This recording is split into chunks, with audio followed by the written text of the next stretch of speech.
નમસ્કાર, નવનિર્માણ ન્યૂઝમાં આપનું સ્વાગત છે। નવનિર્માણ ન્યૂઝ એટલે આજની પેઢીનો અવાજ।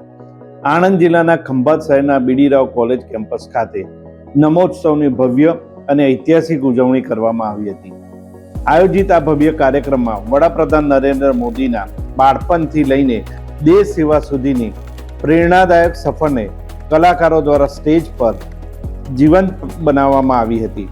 તેમની જીવનયાત્રા આવનારી સંઘર્ષમય પરિસ્થિતિઓ, દેશપ્રેમ અને સંસ્કૃતિ પ્રત્યેની લાગણીને ગીત, સંગીત, નૃત્યના માધ્યમથી અદ્ભુત રીતે રજૂ કરવામાં આવી હતી।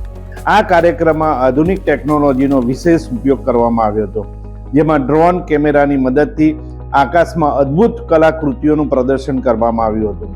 ખંભાતના આકાશમાં પ્રથમ વખત યોજાયેલ ડ્રોન શોએ ઉપસ્થિત નાગરિકોને મંત્રમુગ્ધ કરી દીધા હતા અને કાર્યક્રમને અનોખી ઊંચાઈ પર પહોંચાડ્યો હતો।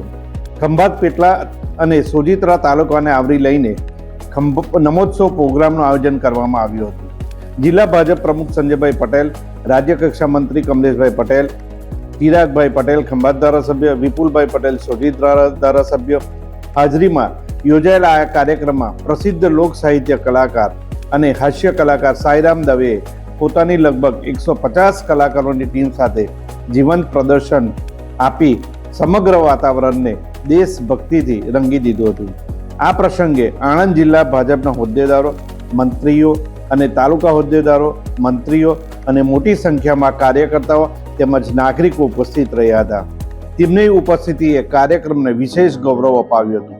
આ કાર્યક્રમ દરમિયાન ઉપસ્થિત સૌએ સ્વદેશી અપનાવવાનો સંકલ્પ પણ લીધો હતો। નમોત્સવ દ્વારા દેશના સંસ્કાર, સંસ્કૃતિ અને રાષ્ટ્રીય ગૌરવને ઉજાગર કરતી સાથે યુવા પેઢીને પ્રેરણા આપવાનો અનોખો પ્રયાસ કરવામાં આવ્યો હતો। નમસ્કાર। આણંદ જિલ્લામાં 3 દિવસમાં બીજી વખત નમોત્સવની ભવ્ય સફળતા અપાવવા બદલ હું આણંદના સૌ લોકોનો હૃદયપૂર્વક ખૂબ આભાર માનું છું।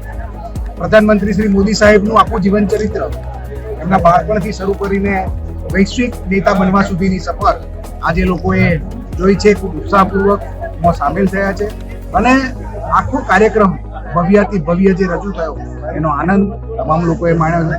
ખરેખર સાઈરામ દવે અને એમની આખી ટીમને પણ ખૂબ ખૂબ અભિનંદન પાઠવું છું અને ખાસ કરીને આખી આ કાર્યક્રમને સફળ બનાવવા બદલ હું ભારતીય જનતા પાર્ટીના સૌ કાર્યકર્તાઓ અને ભારતીય જનતા પાર્ટીની આખી ટીમનો પણ હૃદયપૂર્વક આભાર માનું છું। આભાર ખંભાત, આભાર સોજિત્રા, આભાર પેટલાદ, આભાર આણંદ જિલ્લા।